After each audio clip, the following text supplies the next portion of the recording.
episode of Sex and Happiness, a show about your sex and your happiness. And today we're going to talk about the divide between what seems like a divide between business and matters of the heart. People who are love motivated and people who are money motivated.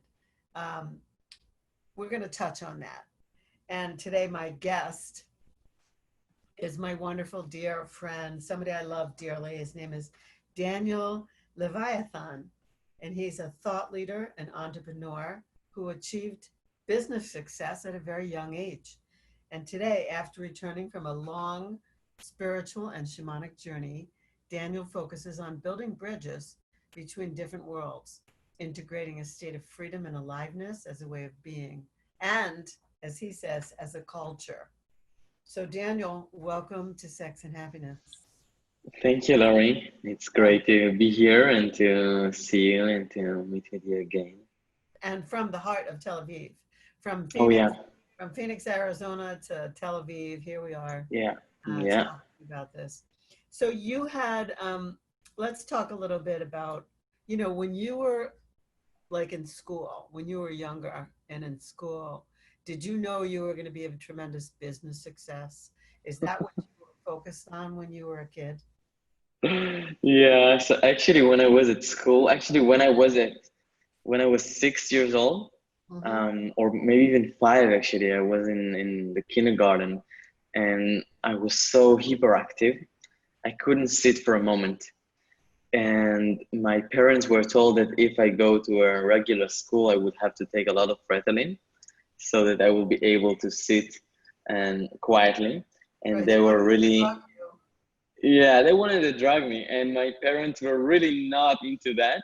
So we moved from the center of Israel to the north, and I went to a very special place. Actually, its name is Meitar, and it wasn't really a school even.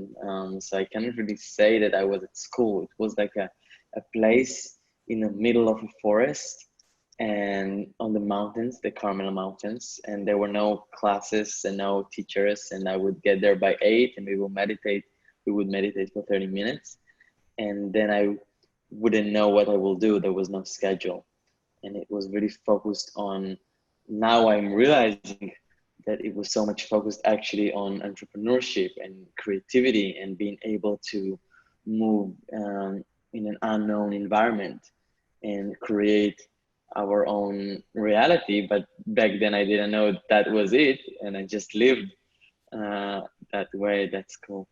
Wow, that says a lot. I mean, that says a lot about who you are today. And it says a lot about your parents and how forward thinking they were to, instead of giving you a medication, which so many parents, they don't know what else to do. So they give their children medication, and your parents had the wherewithal, maybe financially or whatever, but they also had this, like they had the smarts to be able to say, we're not going to drug our son. We're going to give him a different kind of an opportunity. Like that's like I want to. I'm ringing the bell for your. Totally. That's so Yeah. cool. That's really so cool. So, how long were you in a school like that? I was there for 6 years until I was 12. And when I was 12, I was just very curious, and I remember that I felt that I wanted to to know what's out there. And then I told to my parents, look, I'm curious and I want to know. And then they were like, well, now that it's coming from you, then let's do it. And I remember, that the first day in that regular school, I didn't know how to read or write, except for a few words like dad, mom, and in Hebrew, of course. And I didn't really know math at all. And I remember that day that I was sitting in the classroom and the teacher was writing on the board. And for me, it looked like she was drawing something.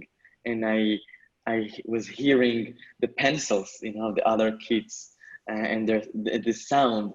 And I just couldn't make that sound. I didn't know how to take that into my notebook. And that was how it began. Yeah. Wow, it's amazing. I mean, because when we fast forward, not too fast, because you don't have that many years on the planet. But Not that many. when we fast forward to like 18, 19, 20, when you had to go into the armed forces, when you went into the Israeli army, the army you went into, right? Yeah. So when you went in there, you excelled. You became like a artificial intelligence expert. You became like how give us the segue. Like how did it happen from I'm 12, I don't know how to read or write to I'm 20 or 18 or whatever, and I'm like I'm the head of everything, you know, like Yeah. I take charge. Yeah. So I remember that I was very curious always. Like, even back then when I was sitting in class and I didn't really know how to read it, but I was curious. Like the teacher would tell us about history or the Bible or geography, and I was just so curious to learn on this. So I remembered it, I memorized it, and then I was telling it to my mom, and that way I learned. I was studying for the tests and also starting to read and to write.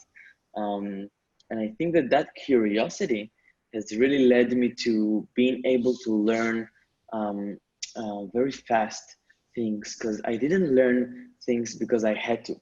I learned things because I was just so curious about learning them. Yeah. And I had my own methods because I've never been, like implemented a specific method that was implemented by school, but I had to create my own method of learning things and doing things. So it was very specific to my specific skills and qualities and talents. So that really helped. Yeah. And I also think that I was very creative with like um, I used to be in a space where I don't really know what was going to happen, and also in business or in the army, it was that same quality that they were looking for. That guy that we can throw him anywhere and he would somehow know what to do. And so I had that practice from an early age, and that really helped. Yeah, and you didn't have fear. So, you know, you like they didn't instill fear in you. They said, okay, you can do Yeah. whatever you want. So you didn't have, I mean, because when I met you, you were, you know, you were on your way to, you were in ISTA level two. You were in ISTA level two participating in Germany. We were in Berlin. And then I met you again in Sweden, and you were assisting me at an ISTA level one. And you were on your way to an island by yourself.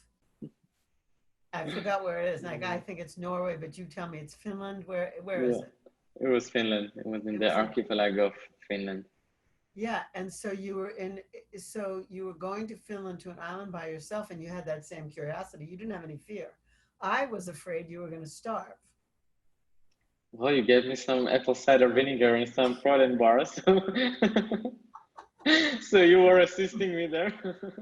I took But up a yeah, collection. I said to everybody in everybody at the place in Sweden, I said, if anybody has any leftover food, candy bars, protein bars, cereal, whatever, yeah, anything that wasn't particularly perishable, I said, please give it to Daniel because he's going away for a month on an island by himself where they don't have anything. There's no electricity, there's no nothing. And I was frightened, but you had no fear.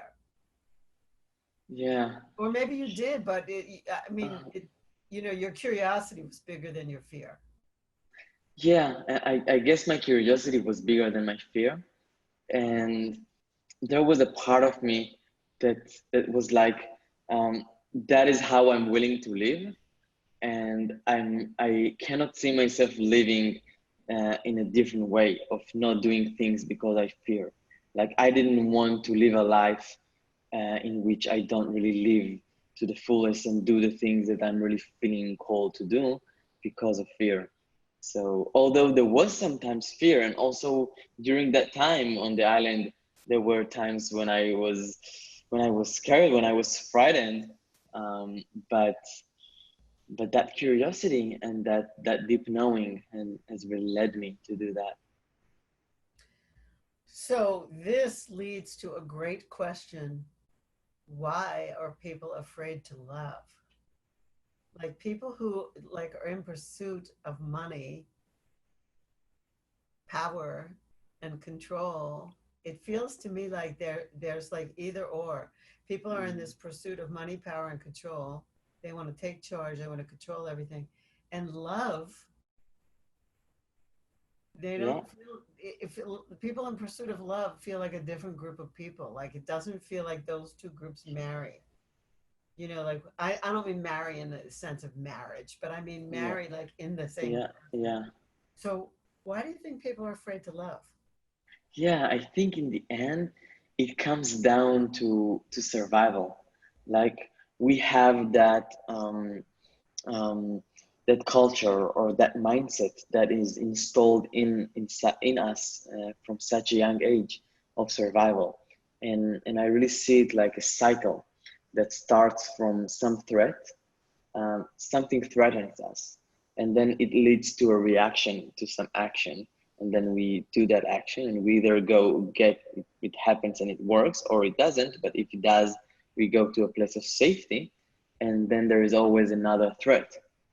So I keep on going with that, and the safety is before maybe a few thousand years ago that place of safety was food or shelter.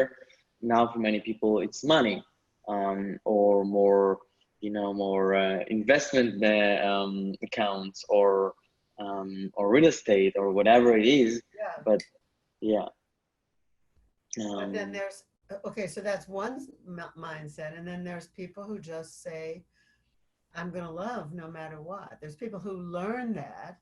There's people who go, okay, there's two things. There's like people who just like are so loving. They always are. Their whole life they're loving, like they would rather love and risk it all than be in power and control. And then there's a whole group of people who get into power and control. They get everything they want. They go, it sucks. There's yeah, nothing here. It's empty. And then they yeah. turn, they Yeah, turn, and that point, that point, it's like yeah, it's like a mountaintop, which happens either when you're at the top, you get everything you have dreamt of, or you get nothing. But that point of really realizing that it doesn't matter whatever I get, it's not there. I don't really care. Nothing matters in life. And we get to say, and I had that experience as well of feeling like, fuck, nothing matters in life. And nothing really motivates me. I don't really care about doing that project or that thing because what will I get from it?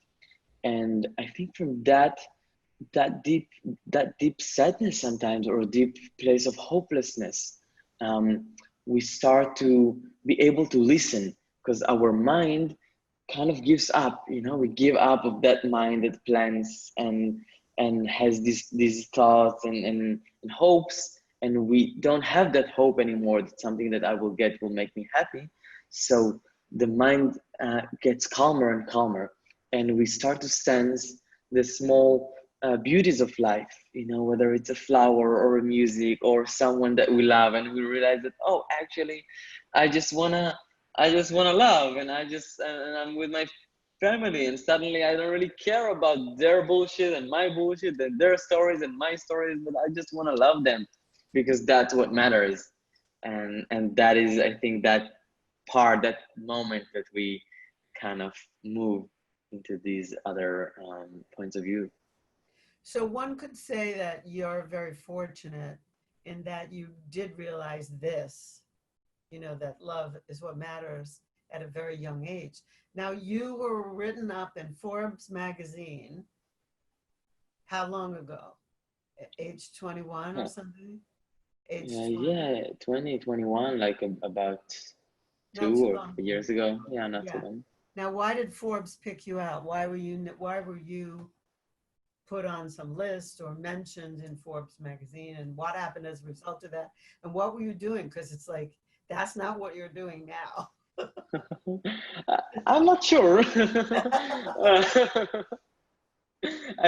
First, I really don't like. Yeah, well, maybe we'll get this later, but I don't Yeah, really see necessarily that separation good. between what I did and what I do. But um, but I guess I had a strategy of quite a big company in Israel, with 400 employees and millions of dollars in revenues, and I was pretty young, still quite young, but I was even younger then. And I guess they heard about this story, from my CEO and other people, and um, one day I just got a phone call.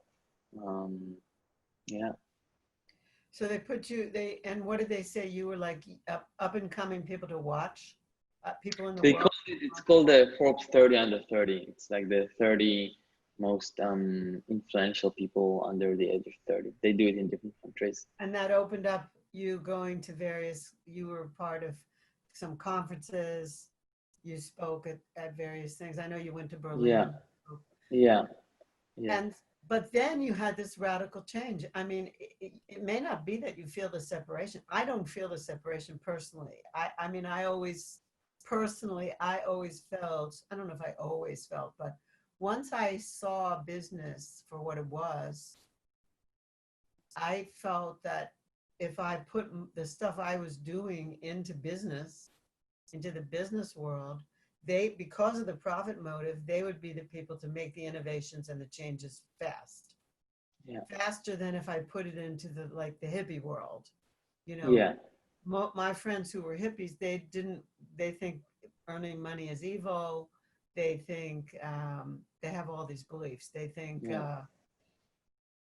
you know, you sell out to the man. You know, they have all, they have, they have all these phrases, and I always felt spiritual. Like I didn't feel religious. I felt spiritual. I always felt connected. I always felt heart driven. And I had my own business in my 20s. I think when I was 27, I opened my first business. Probably when I was 4, I opened my first business, but that didn't, that doesn't count. I was teaching kids singing lessons and charging a quarter for singing lessons when I was about 4 or 5. Well, And I was 8 when I started my first. I was selling lemonade, and I well, was.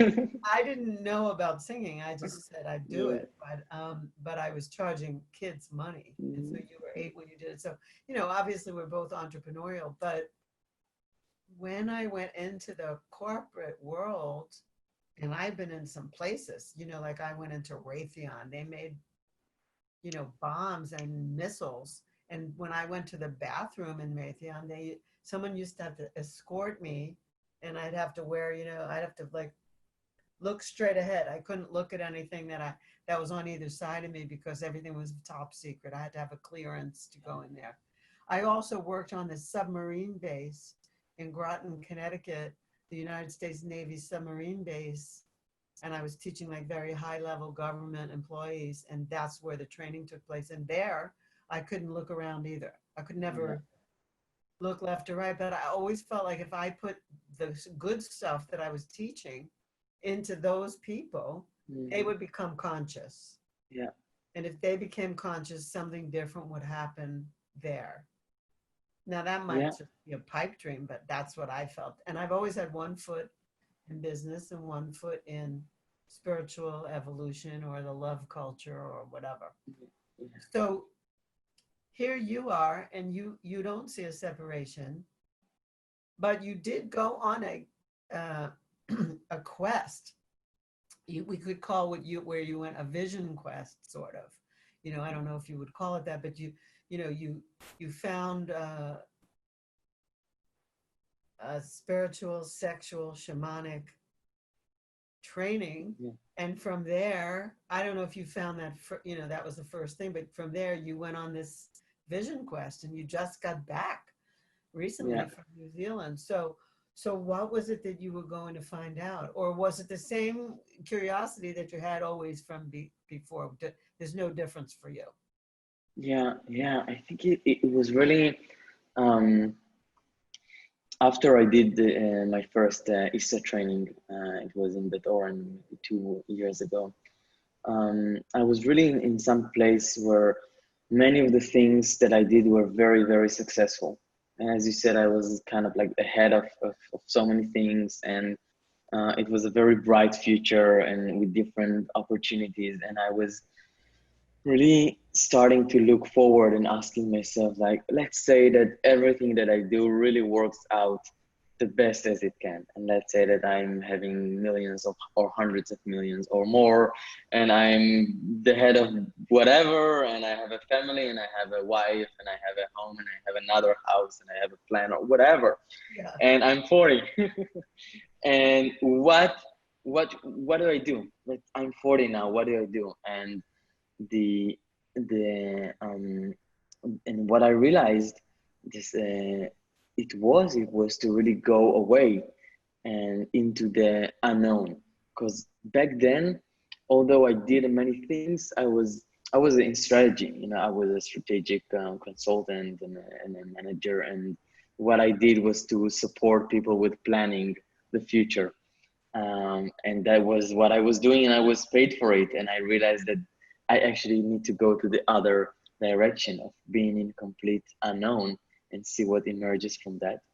And I also realized that I was living so much in the future, back then. Although my life on the paper looked great. I had money and I had friends and I had a partner and I had so many things, but I was always living in the future. There was always the next thing to get. And I knew that when I get the next thing, there will be another. And when I'm in the future, I will actually be in the future of the future. I will never really live. And then I was like, okay, that is not how I want my life to be like.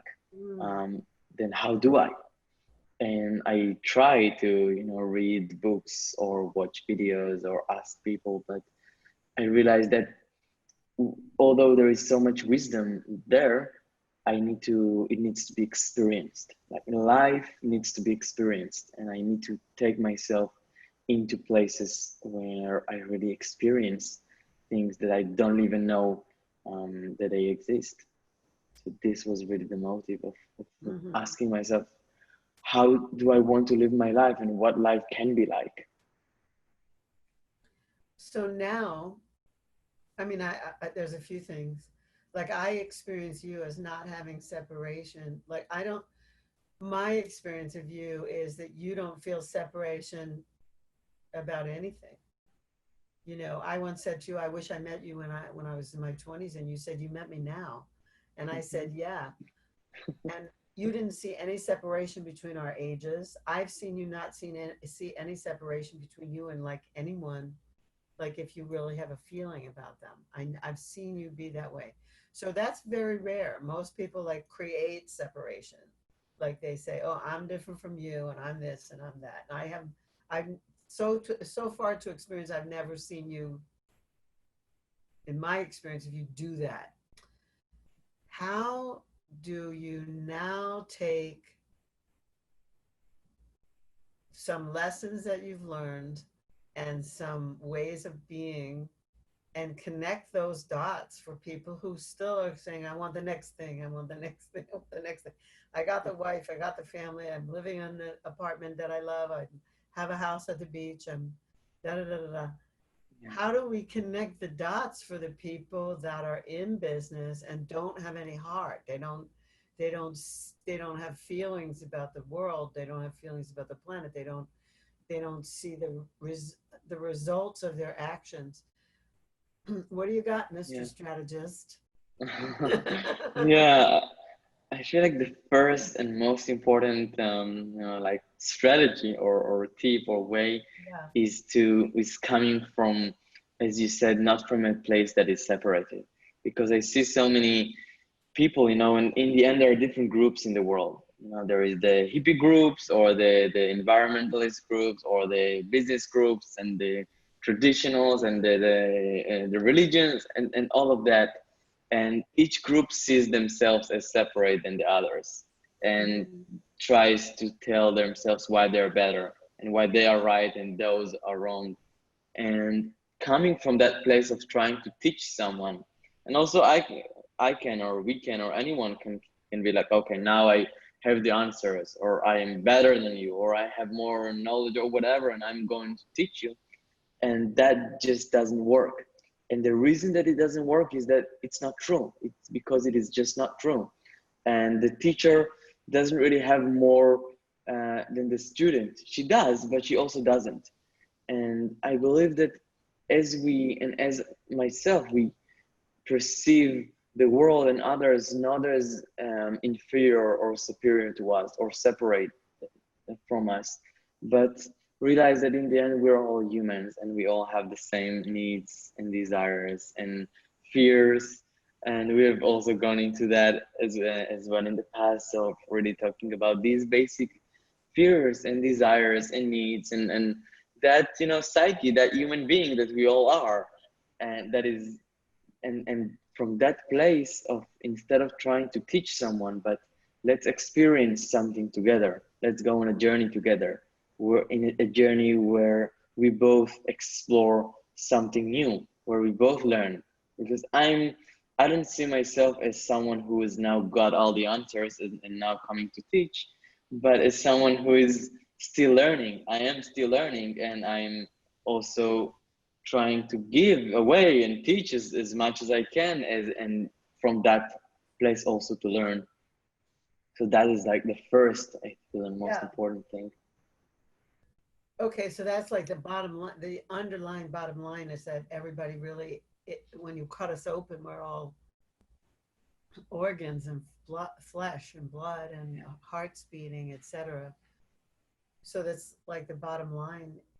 But then there's the people with, you know, recently you told me that you were in, I think you were in New Zealand, and someone invited you over, and then they invited everyone that they knew over, and they said, you know, we want people to hear you. Well, why? Why did they want? Why did they want them to hear you? Why didn't they want to? Why didn't they want to talk to them? You know, Yeah, they invited over all their friends. They could have talked to them, but they wanted them to hear you. What is it that they wanted them to hear from you? yeah, I feel it was two things. One was the information part, or the words or the content, um, which was just talking about those many things that we either don't talk about, or we don't even really know how to put them into words.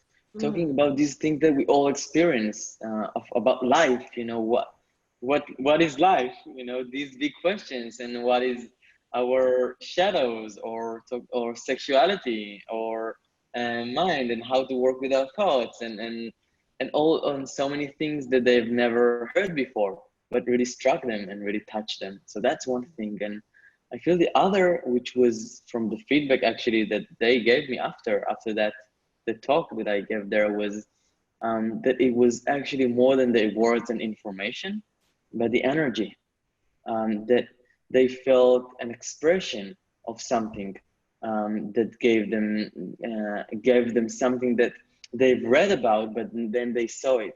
And I believe that that expression of something, which is in the end, it's an expression of life, of being alive and moving in life from that place of freedom and aliveness. And that's something that ignites people, and then encourages them to ignite more people. And that's how it works in the end, I yeah, see. that's how it works. That's it. It's really, it's like a transmission. Exactly. It's a transmission of life that can't, it's, there's very few words you can just use to describe it. It's just a transmission. It's a live transmission of the life force. And everyone has it that's alive, but they don't consider it. They don't look at it. They don't think about it until they see it in somebody else. When they see it in somebody else, it gets sparked, and then they're never the same. But they didn't do anything. All they did was be present.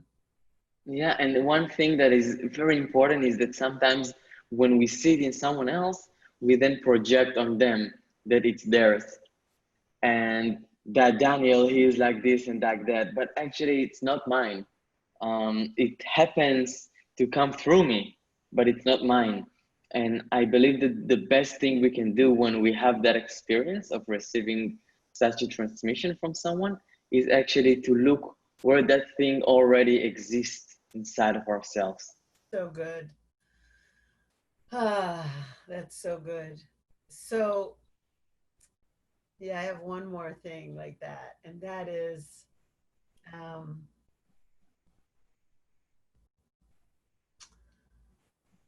I don't know how to phrase it into a question. It's well, I'll circumvent it and then I'll see if I get it right into a question. So now,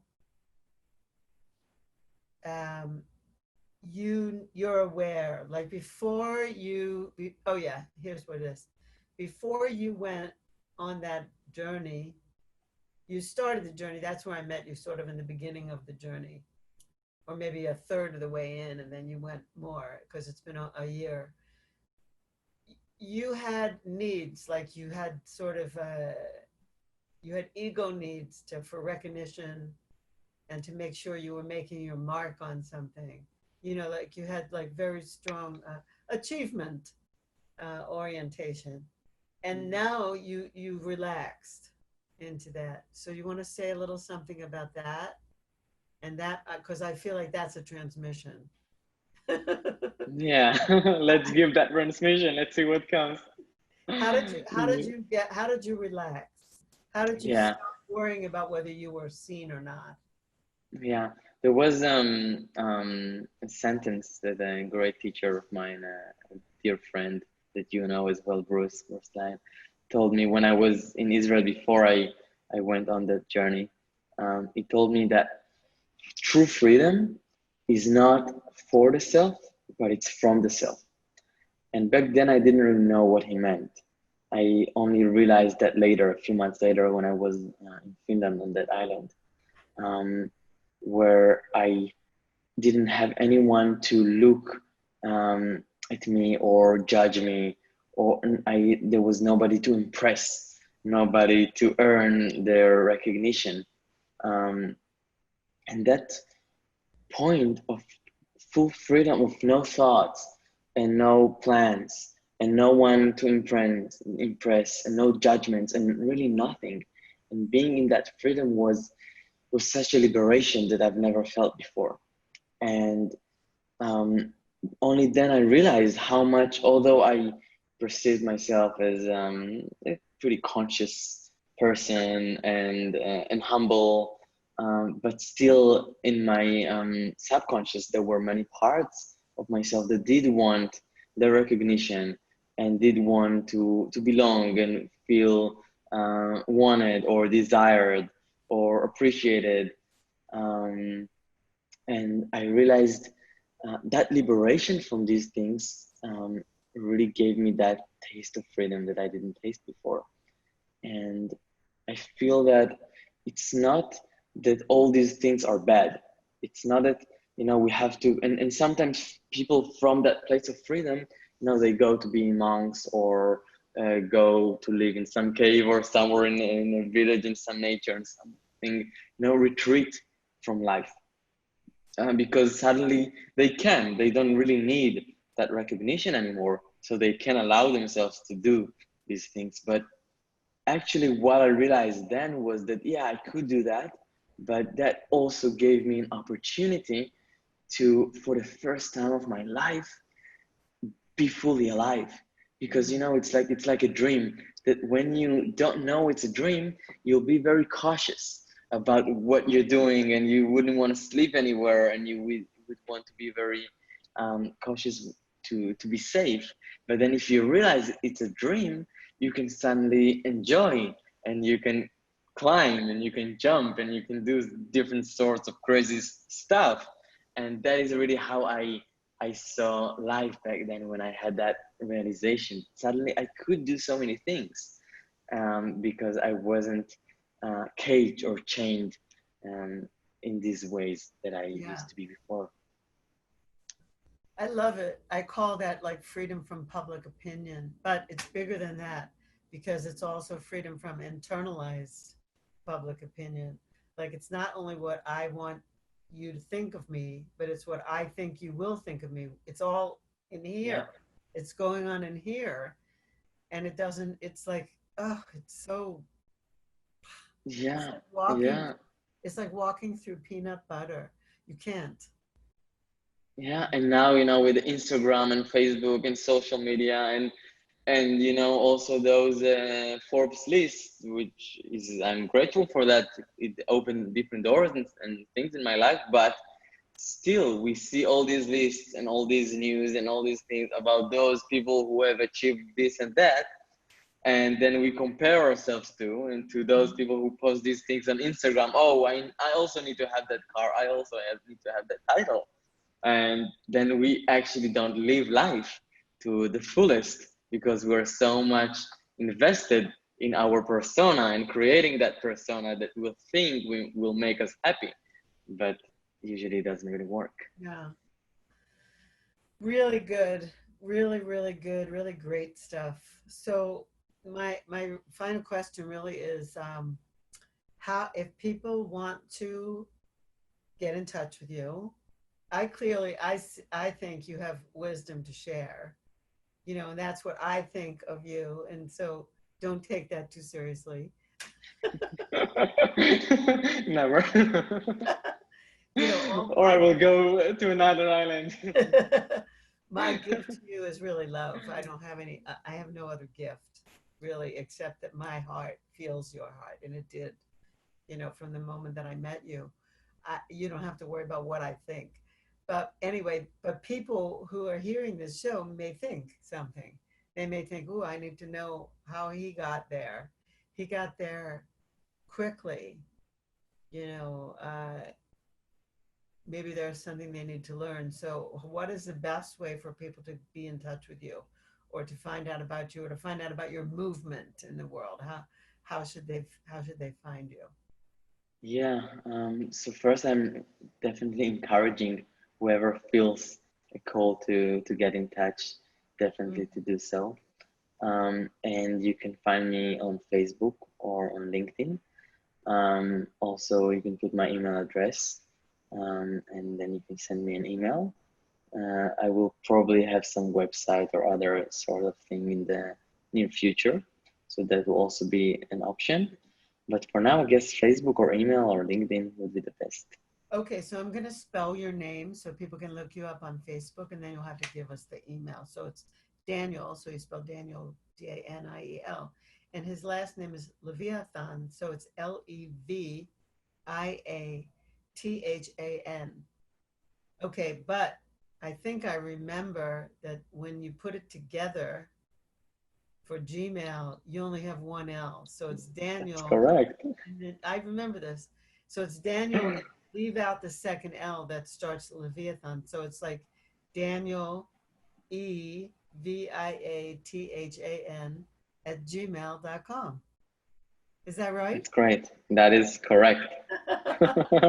That's great. I just remembered that. He took out one L. So that makes it unique. All right. So get in touch with him. He has a lot of wisdom.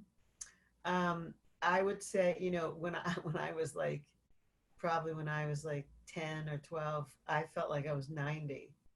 I felt like I could speak to like really old wise people, that people my age, like they didn't have anything to say. Um, and I feel like you're like that. I feel like you have, young age, but you have old wisdom. And it's probably because from many combinations of reasons, but I love the stuff that you said. I applaud your parents when we finish this. Tell your mother like what a great thing somebody said. Because I was an educator. I start this career that I have now that's about a sex educator. I started by teaching young people. I was an elementary school teacher, and I the first thing I did was throw away the books because I felt like these kids aren't learning anything. I'm going to teach them life, and that's what I did. Yeah, I know. That's Taught them. what you do. So Yeah. anyway, wonderful to have you. Thank you so very much for being my guest today. Please keep doing what you're doing. Please. Not like you could do anything else, but I'm your fan. Thank you, and I appreciate it, and I'm your fan as well. Oh, it's so And looking forward to seeing you again. And I love you and I appreciate what you do. And thank you. thank you for having me. Thank you so much. Everybody, thank you for listening. Thanks for being my loyal listeners. And please stay tuned next time when I'm going to have an amazing guest. My guest is somebody who helps people who don't know how to carry on conversations, like take conversations to the next level. Like he has a cadre of people who do role plays on the telephone so that, especially for men who don't know how to take the conversation to another level with women that they're attracted to. This happens a lot with people who have Asperger's and people who just don't, they socially, they don't have the skill. And so this man trains them how to have conversations, like conversations that you and I might take for granted. So he'll be my next guest. So please tune in then. And this is Laurie Handlers saying goodbye for Sex and Happiness. Namaste. And Daniel, love you. Thank you so much. Have you? Bye, everyone. Thank you.